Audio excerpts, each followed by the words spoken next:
Welcome back to our channel Make TV, Magnificently Inspiring. Bersama Surya Edukasi, saya Kak Sky, Saya Kak Dea, di ruang kelas Inspirasi Milenial Cerdas. Ruang kelas akan berbagi inspirasi seputar tips pembelajaran, serta muatan pendidikan yang dapat dikombinasikan dengan cara yang santai, menghibur sehingga belajar dimanapun secara online terasa seperti di ruang kelas. Nantikan terus ruang kelas hanya di Make TV, Magnificently Inspiring. Eits, sebelum kita mulai kelas, yuk kita absen terlebih dahulu dengan cara subscribe channel di bawah ini. See you! Kak Sky, topik kita hari ini apa sih, Kak? Oke, kali ini kita akan bahas topik yang sangat seru KDA, yaitu kemanakah setelah tamat SMA. Karena KDA, sebagian besar pelajar Indonesia, mereka masih bingung. Atau mereka umumnya memiliki pola pikir yang sama, yaitu setelah tamat SMA, pasti kuliah, sarjana, terus kerja. Wah, oke. Padahal di antara mereka itu pada galau semuanya KDA. Mereka galau lantaran untuk memilih jurusan apa, harus kuliah di mana. Kebanyakan dari mereka juga ketika kuliah itu justru memilih pilihan yang nggak pas sama kemampuannya mereka. Kayak gimana tuh, Kak? Alhasil seperti mereka berdasarkan keinginan orang tua harus kuliah, kemudian coba-coba. Yang paling parah lagi mereka ikut-ikutan temennya KDA. Wah, itu parah Serem banget kan? menurut saya, Kak. Karena mereka kalau kuliah, ikut-ikutan teman itu tidak sesuai dengan kemampuannya mereka sendiri, Kak. Benar sekali KDA. Dan bisa dipastikan, pasti ketika kuliah itu bisa terhenti di tengah jalan. Karena kesulitannya lumayan banyak. Kira-kira siapa nih yang bisa membantu Magnificent di rumah untuk memilih jurusan mereka masing-masing? Kira-kira kita punya nggak sih, Kak? Ada dong pastinya. Serius? Serius. Siapa? Bintang tamu yang jelas gak pernah ngecewain KDA. Beneran? Serius. Oke, siapa itu? Tapi sebelumnya, kita ikuti dulu yang mau lewat ini. Oke, stay tune.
Oke, langsung saja kita undang bintang tamu kita hari ini, Kak Putu Agus Cendana. Yeay!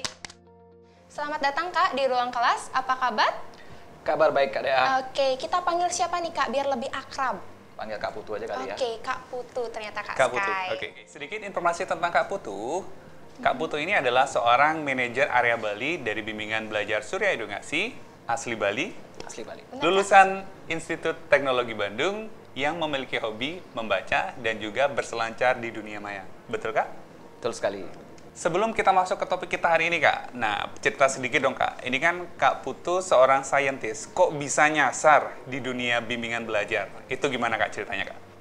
Oke, Kak Sky. Jadi memang kalau dilihat dari latar belakang ya, background bukan di pendidikan memang. Saya di tamat ITB, kemudian jurusan kimia.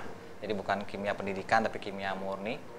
Kemudian memang begitu tamat selesai kuliah, pulang ke Bali. Jadi ada teman ngajakin bekerja di luar, tapi pengennya pulang ke Bali. Akhirnya waktu itu karena di Bali mungkin tidak terlalu banyak ya industri dan sebagainya. Akhirnya ada kakak kelas yang ngajakin waktu itu, ayo ngajar ya gitu. Jadi ngajar waktu itu kimia SMA. Padahal waktu itu saya zaman kuliah nggak pernah ngajar itu, nggak pernah ngajar bimbel privat, nggak pernah sama sekali. Gimana, Kak, rasanya ngajar pertama kali itu, Kak? Nah itu sebenarnya grogi, benar-benar grogi. Jadi karena sama sekali nggak pernah, saya mengajar orang itu kan nggak berani ya, maksudnya waktu zaman itu karena nggak punya pengalaman, tapi akhirnya dengan membaca, kemudian mempelajari semua materi lagi, mengulang-ulang, mempelajari soal-soal, akhirnya ya udahlah kuatkan tekad, ya coba ngajar gitu kan. Nah, gitu. jadi waktu itu saya ingat sekali kelas saya pertama itu cuma 3 orang, kelas 12 SMA semua, padahal saya nggak pernah ngajar sebelumnya. Kemudian ketika saya mengajar pertama kali itu di sanalah dapat feel-nya. Jadi ternyata setelah ngajar, wah ternyata yang mereka komen itu yang paling saya ingat sampai sekarang.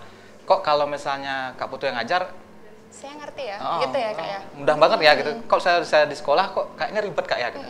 Jadi dari situlah akhirnya saya merasa punya motivasi. Ya betul sekali. Akhirnya wah kayaknya asik nih di dunia ngajar, dunia pendidikan. Akhirnya setelah itu berkecimpunglah saya lama di dunia bimbel sampai akhirnya sampai saat ini. Wah, pengalamannya luar biasa sekali ya Kak ya. Dari awal bukan basic pendidikan tapi mau mencoba mengajar dan punya motivasi dari muridnya Kak Putu sendiri seperti itu. Wah, luar biasa sekali ya perjalanannya Kak Putu untuk meningkatkan kecerdasan hidup bangsa gitu ya Kak ya. Oke Kak, kita langsung saja ke topik kita hari ini Kak Sky. Untuk topik kita hari ini ada pertanyaan nih. Apa yang harus diketahui oleh para pelajar nih pada umumnya? Terutama bagi mereka yang mau lulus SMA ataupun yang sedang SMA mungkin KDA ya, biar lebih mendapatkan pencerahan ataupun mendapatkan informasi yang jelas agar nggak kebingungan Kak. Iya benar Kak. Oke, mungkin kalau yang tamat SMA ya, artinya atau yang masih sama SMA saat ini, kemudian ataupun yang tamat terutama ini memang ada beberapa opsi ya. Jadi kalau misalnya kita kan tamat SMA itu ya bisa lanjut kuliah atau misalnya ada yang kerja, ada yang nikah juga mungkin ada ya, yang sudah ketemu jodoh kali ya, dia udah sukses duluan. Betul, jadi udah mungkin nikah dulu nanti baru melanjutkan pendidikan itu mungkin ya. Jadi tapi kalau kita ambil secara umum sih kan kita masih usia muda ya, jangan kalau bisa jangan kerja dulu atau jangan nikah dulu lah. Jadi lebih baik kita meneruskan pendidikan. Jadi kalau yang di SMA, yang tamat SMA itu memang yang paling banyak mungkin yang meneruskan ke pendidikan ya, pendidikan akademik. Jadi kalau misalnya yang orang kenal itu ya pendidikan sarjana ya, S1, S2, S3 gitu. Jadi ada runutannya. Cuman memang yang tidak banyak orang ketahui itu mengenai pendidikan vokasi. Mungkin kata-kata vokasi ini baru belakangan ini mulai ngetren, tapi sebenarnya orang itu sudah kenal lama itu ya diploma. Jadi vokasi itu nanti kalau yang kayak pendidikan akademik tadi strata 1 ya, S1, S2, S3, tapi kalau vokasi ini yang diploma D1, D2, D3. Nah, seperti itu. Oke Kak, apa sih bedanya nih sarjana dari pendidikan akademik sama diploma dari pendidikan vokasi? Oke, mungkin untuk awal itu memang berbeda banget ya, terutama di tujuannya berbeda. Jadi kalau misalnya di anak-anak yang senangnya teori, senangnya ilmu dasar, kemudian yang pengen jadi akademisi, kemudian yang pengen jadi peneliti, nah itu pas untuk masuk ke pendidikan akademik ya, akhirnya ke sarjana, kemudian ke magister, S1, S2, S3 lah seperti itu. Kemudian juga yang pengen untuk ngejar gelar, ada gelar profesi terutama, itu juga bisa harus melalui jalur pendidikan. Tapi kalau bagi yang mereka yang ingin cepat kerja, artinya siap masuk ke dunia kerja langsung, itu baiknya masuknya ke dunia vokasi, ke pendidikan vokasi. Karena kalau di vokasi itu akan lebih cenderung banyak praktek, jadi bisa sekitaran 60-40 lah, lebih banyak prakteknya yang jelas. Dan itu sudah langsung didesain untuk seperti halnya mereka berada di dunia kerja yang sebenarnya. Jadi bisa masuk langsung dan kemudian tanpa banyak pengusaha untuk perlu pelatihan, itu mereka sudah bisa langsung bergabung di perusahaan. Mungkin kalau juga yang selain itu di vokasi kita juga mungkin ya yang orang kenal itu dengan sekolah kedinasan atau pendidikan perguruan tinggi kedinasan, itu juga masuk ke vokasi karena mereka juga lebih banyak itu punya program-program yang setara D1, D2 atau D3 tadi seperti itu. Jadi perbedaannya itu mungkin kalau pada saat belajar lebih banyak ke praktikumnya gitu ya Kak ya. Pak ya. Kalau yang vokasi lebih banyak praktik. Teorinya nanti untuk yang betul, vokasi seperti itu. Mengenai pendidikan vokasi nih Kak, apakah dari semua lulusan itu bisa masuk ke pendidikan vokasi Kak? SMA, SMK, atau MA sekalipun, itu apakah bisa Kak? Kalau yang mau masuk ke pendidikan vokasi itu bisa dari berbagai macam, artinya yang penting setara SMA lah Kak ya. Jadi dari SMA yang bisa, dari SMA yaitu dari jurusan IPA atau jurusan IPS itu bisa, SMK itu bisa. Yang penting kembali pada kita lihat persyaratan dari jurusan atau prodi dan perguruan tingginya, karena masing-masing dari perguruan tinggi itu punya kriteria, betul, kriteria persyaratan sendiri-sendiri. Jadi yang bisa jadi jurusannya sama, tapi kalau perguruan tingginya berbeda, bisa jadi juga ketentuannya berbeda. Jadi kalau misalnya mereka mau masuk, perhatikan benar-benar ketentuannya, persyaratannya, betul. Oke. Berarti kan bisa disebut juga dengan lintas jurusan ya Kak Putu ya. Seperti istilah zaman sekarang itu adalah linjur seperti itu. Jadi contohnya misalkan SMA yang jurusannya sudah IPA, kemudian nanti mengikuti yang namanya memilih prodi sosum. Nah, bagaimana dengan hal yang seperti itu Kak? Bisa sih, lintas jurusan itu sangat bisa ya. Jadi cuman seperti yang saya sampaikan tadi, benar-benar perhatikan persyaratannya, memperbolehkan nggak untuk lintas jurusan. Misalnya mau ke ekonomi gitu misalnya, tapi dari IPA ini SMA IPA boleh nggak ke ekonomi tadi? Misalnya kalau misalnya diperbolehkan, ya berarti silahkan lintas jurusan. Gitu Tapi kalau misalnya kedokteran misalnya dari IPS mau ke kedokteran, nah kalau misalnya tidak diizinkan, tidak ada ketentuannya, tidak persyaratannya, tidak memenuhi, ya tidak boleh. Oke. Berarti sesuai dengan kriteria Ya, kembali betul. dari universitasnya Universitasnya, seperti itu ya Kak perguruan ya. tingginya. Jadi kalau untuk sosum sendiri atau sosial humaniora, pada saat kuliah nanti itu seperti jurusan ekonomi, ada bisnis, manajemen, akuntansi, termasuk juga hubungan internasional, dan juga bahasa, baik sastra Inggris ataupun sastra Indonesia. Oke, mungkin teman-teman Miktisan yang sudah ada di rumah, mungkin apakah sudah memahami apa itu Saintek? Jadi Saintek itu merupakan singkatan dari Sains Teknologi. Jadi jurusan apa sih yang termasuk ke dalam Saintek? Itu ada contohnya kesehatan, meliputi kedokteran, ilmu kesehatan masyarakat, dan farmasi salah satu contohnya. Oke Kak, berikutnya kalau membahas tentang linjur tadi nih, lintas jurusan tadi, kalau menurut Kak Putu sendiri, apakah baik anak-anak yang sudah masuk IPA, jurusan IPA, itu ketika kuliah nyebrang ke sosum atau ke IPS? Kalau menurut Kak Putu sendiri, hal seperti itu bagus nggak? Atau ada saran lain mungkin bagi adik-adik yang ada di rumah yang udah IPA, biar nggak ngambil IPS itu gimana caranya? Ya, sebenarnya itu fenomena yang banyak sekali terjadi ya. Cuman memang tidak menjadi masalah sebenarnya, asalkan mereka mungkin baru tahunya itu Di pertengahan ya, gitu tengah-tengahan mereka sudah terlanjur ngambil IPA, kemudian setelah belajar IPA kok kayaknya saya nggak cocok di sini, pengen pindahnya ke IPS gitu misalnya, atau misalnya yang sering terjadi itu dengan orang tua.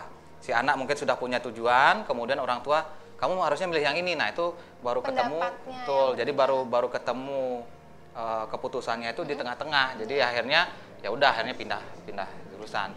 Sebenarnya tidak ada kendala sih ya, karena itu kan kembali yang penting ini.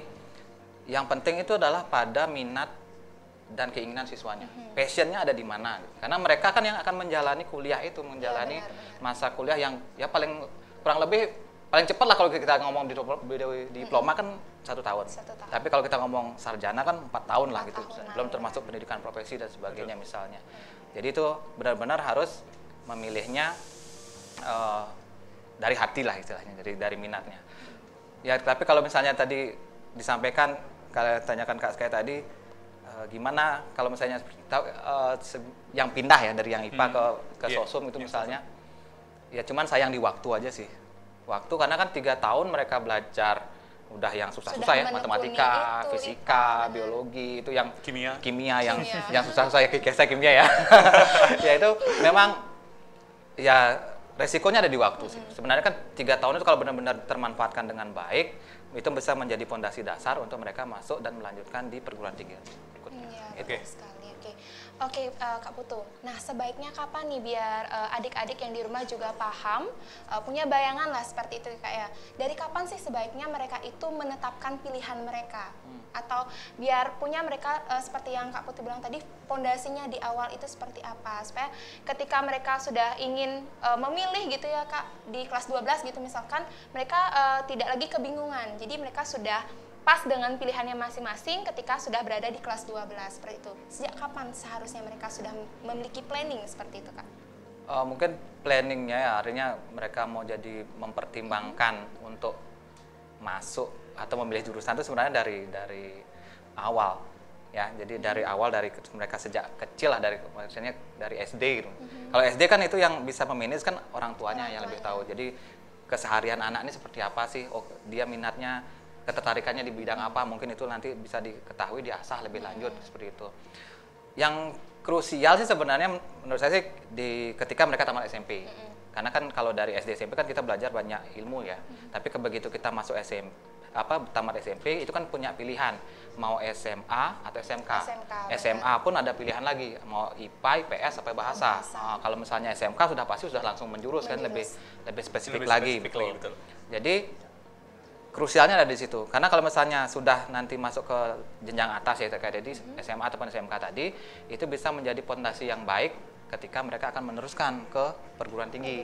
Jadi ibaratnya basicnya sudah ada, tinggal diperdalam di perguruan tinggi. Nah, seperti itu. Oke. Berikutnya nih Kak, pertanyaannya lumayan banyak nih Kak, mumpung ada Kak Putu di sini biar benar-benar memberikan pencerahan lah buat adik-adik yang ada di rumah. Nah, ini juga jadi alasan nih Kak atau faktor penentu. Apa sih yang jadi pertimbangan buat para siswa ketika memilih kuliah? Karena mereka kadang-kadang ketika milih jurusan itu karena kampusnya keren. Ternyata di sana lulusannya banyak keterima kerja. Kemudian karena memang lagi trennya, masuk ke universitas A. Nah, apakah hal seperti itu layak dijadikan pertimbangan atau ada saran lain buat adik-adik yang ada di rumah? Ya, dari yang tadi Kak sebutkan ya, jadi kayak peluang kerja, kemudian juga kampusnya keren, kemudian jurusannya lagi tren, pilihan orang tua itu ya. Itu menjadi pertimbangan iya.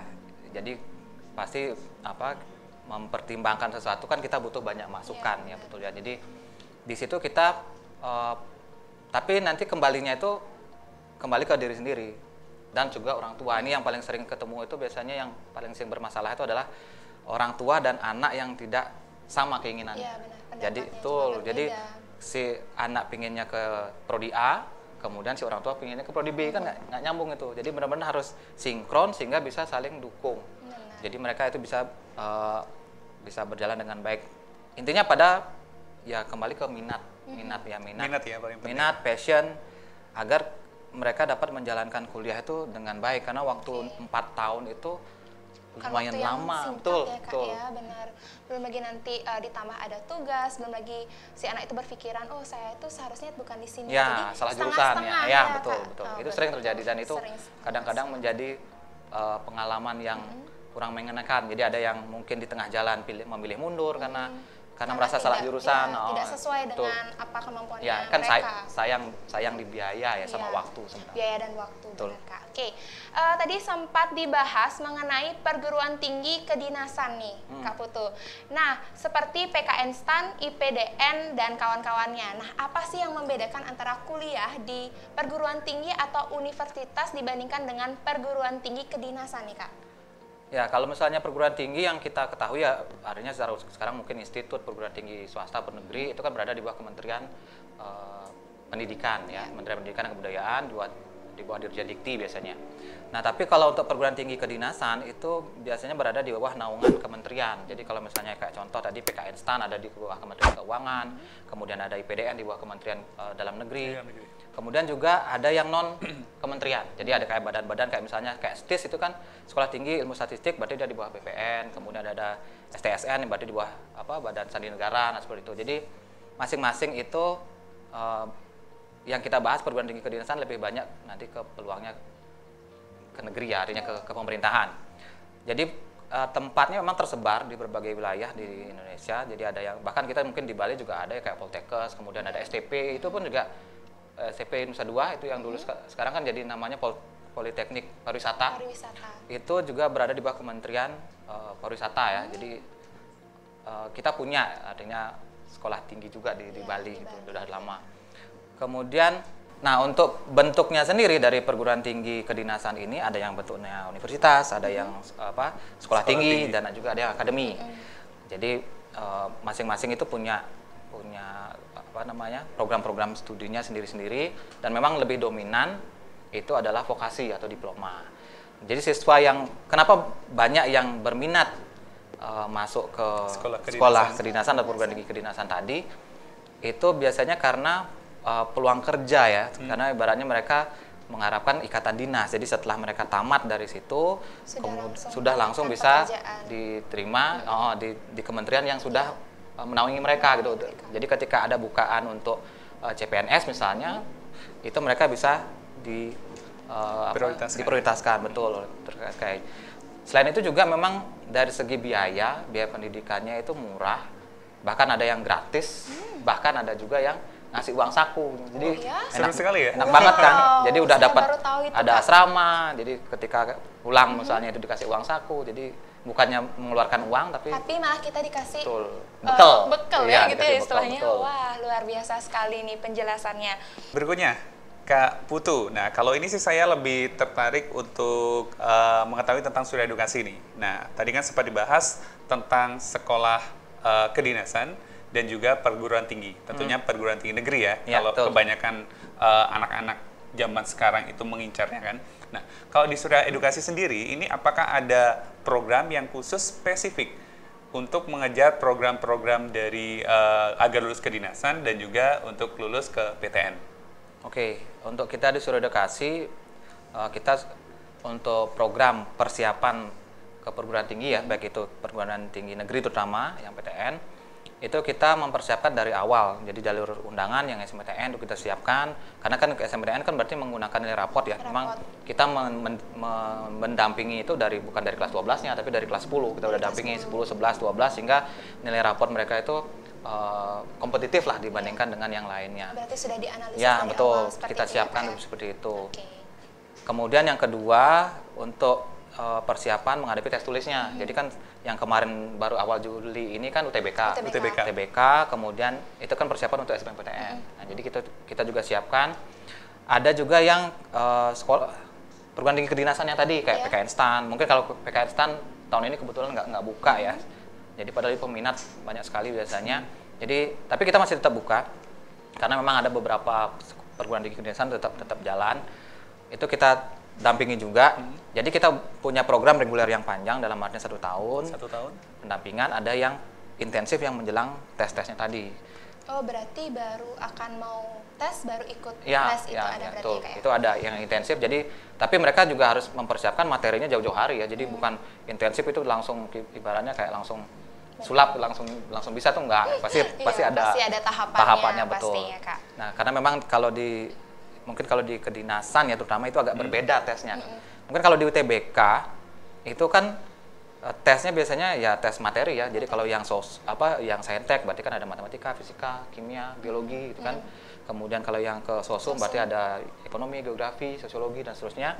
Tapi kalau di kedinasan itu kan kayak mirip-mirip CPNS ya. CPNS, Jadi kan ya. ada TKD ya. TKD, Ya, jadi TKW yang seperti itu Ya, juga. TBK, KDA, bukan TKW, TBK. Santai. Ya, jadi kalau misalnya betul. Jadi karena di TKD ya, tes kompetensi dasar, itu kan mereka ada TIU, TBK sama ya, tes TKP kepribadian. betul. Jadi ada intelijensi umum, kemudian Wawasan kebangsaan. wawasan kebangsaan itu yang biasanya benar-benar Harus luas harus luas pengetahuannya. banget betul, termasuk juga pasal-pasal Pasal-pasal undang-undang dan biasanya, sebagainya benar. betul. Kemudian yang banyak ini tuh di kemampuan pribadi ya.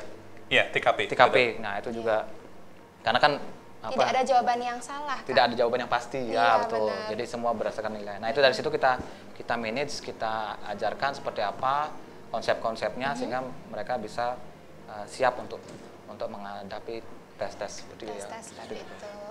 Berarti intinya itu adalah mereka tinggal milih aja Kak ya, mau program yang jangka Ya. panjang ataupun yang intensif. Yang Karena intensif. kalau resikonya jangka panjang berarti si anak ini harus belajar materi SMA dan juga materi kedinasan ataupun UTBK. Ya. Kalau yang intensif berarti setelah mereka tamat SMA, lanjut fokus ke kedinasan ataupun UTBK. Jadi pilihannya tergantung kebutuhan dari Kebutuhan, adik-adik sendiri di rumah ya. Ya, Sendiri kita di fleksibel rumah, kok sesuai bisa dengan disesuaikan kebutuhan. seperti Ya. itu. Oke, Kak Putu. Nah, pada dasarnya nih kalau kuliah itu kan ujung-ujungnya akan mencari pekerjaan seperti itu ya, Kak ya. Nah, mungkin dari kakak pribadi ada tips dan trik mungkin buat teman-teman yang di rumah bagaimana sih caranya nanti setelah lulus kuliah kemudian biar bisa langsung mendapatkan pekerjaan yang sesuai lah Kak dengan pendidikannya betul. teman-teman di rumah seperti itu. Ya, berarti kalau misalnya kita lihat dari kacamata pengusaha ya, jadi kan mereka menginginkan ya ada tamatan dari perguruan tinggi, kemudian mereka gunakan tenaganya, sumber dayanya, dan siapakah gitu ibaratnya. Mungkin ada beberapa yang memang perlu pelatihan, tapi paling tidak mereka tidak memulai dari nol gitu ibaratnya. Jadi mereka ini harus tahu teori, tahu praktek, dan bisa terutama dalam bekerja dalam tim. Jadi memang untuk urusan akademik misalnya tidak melulu mereka harus ber-IP tinggi kemudian meninggalkan soft skill. Nah, soft skillnya juga sekarang ini mesti banyak untuk kita perhatikan, seperti harus bisa public speaking, kemudian teamwork terutama, kemudian juga ada mungkin marketing juga, bagaimana kita bisa menjual ide menjual kemampuan kita itu kepada orang, itu juga ditambah seperti itu. Nah, tapi kalau misalnya kita lihat artinya talent search dari perusahaan ya, kalau misalnya kita sudah cemerlang, artinya sudah bagus di perguruan tinggi, di tempat kita kuliah, kita menjadi yang berprestasi, kemudian bisa muncul di permukaan, nah itu biasanya mereka betul nggak perlu lama, malah mereka yang akan dicari, lebih diprioritaskan. Tinggal sign aja, mereka udah, bahkan ada yang belum wisuda pun sudah bisa langsung bekerja karena kemampuan mereka sudah dianggap sudah melebihi rata-rata dari angkatan mereka. Oke, berarti pada intinya kalau misalkan nanti adik-adik mungkin atau teman-teman di rumah mengikuti perkuliahan itu jangan hanya terfokus pada nilai seperti itu ya Kak ya. Jadi kita juga harus membangun soft skill seperti berkomunikasi salah satunya ya Kak ya dalam tim, kemudian bagaimana caranya kita menyampaikan pendapat, kemudian menampung pendapat dari orang lain seperti sehingga kita bisa menjadi suatu teamwork yang bagus seperti itu ya Kak ya. Ya, betul sekali Kak Dea. Oke, sudah banyak pertanyaan yang sudah kita tanyakan ke bintang tamu kita hari ini ya. Mudah-mudahan ada adik di rumah atau kawan-kawan yang ada di rumah benar-benar bisa mendapatkan apa sih poin penting ketika topik kita hari ini ya, yang dimana tamat SMA mau kemana. Nah, itu kan kita bisa mengambil kesimpulan ya Kak Dea ya. Kesimpulan ketika tamat SMA kita harus kemana gitu kan. Jadi nggak perlu bingung lagi, jadi adik-adik tinggal menentukan aja kalian mau masuk di mana, kemampuan kalian seberapa, itu tergantung dari kalian sendiri. Iya, benar banget Kak. Karena sekalinya kita dalam memilih, itu kan nanti kita harus menjalani semua pilihan kita tersebut. Jadi jangan sampai teman-teman yang di rumah nanti salah memilih, harus memilih jurusan, kemudian harusnya nanti memilih kuliah untuk sarjana ataupun diploma, itu sesuai dengan pilihannya teman-teman di rumah. Seperti itu Kak. Oke, bagi Bengtisan yang ada di rumah, mungkin bagi yang masih kebingungan ingin kemana setelah tamat SMA, itu nanti bisa langsung informasi ke Surya Edukasi. Karena nanti di Surya Edukasi, Bengtisan sendiri atau kawan-kawan bisa didampingi langsung, kawan-kawan mau kemana sebenarnya, ya? Apakah kawan-kawan mau ambil sekolah kedinasan ataupun ke perguruan tinggi negeri? Langsung aja follow Instagram Surya Edukasi @suryaedukasi ataupun Facebook Surya Edukasi, di Bimbel Surya Edukasi, atau bisa kunjungi website Surya Edukasi di suryaedukasi.com. Jangan lupa juga untuk subscribe, like, and share program Ruang Kelas dari MEK TV. Karena minggu depan kita punya apa Kak Dea? Kita punya topik yang lebih seru lagi nih Kak. Jadi bagaimana tips dan trik atau langkah-langkah kita atau adik-adik di rumah dan teman-teman di rumah dalam memilih jurusan nanti ketika berkuliah, seperti itu. Betul banget Kak, karena kalau sampai salah jurusan ataupun salah memilih jurusan, tadi sudah dijelaskan, itu fatal banget. Oleh sebab itu, di episode selanjutnya nanti kita akan membahas step by step-nya, betul Kak ya? Ya, betul. Step by step-nya agar Mektisan yang ada di rumah nggak salah pilih kuliah atau dalam menentukan masa depan. Akhir kata, saya Kak Sky. Saya Kak Dea, dan terima kasih Kak Putu sudah menyempatkan hadir pada hari ini, dan sampai bertemu lagi di episode selanjutnya. Hanya di MEK TV, Magnificently Inspiring.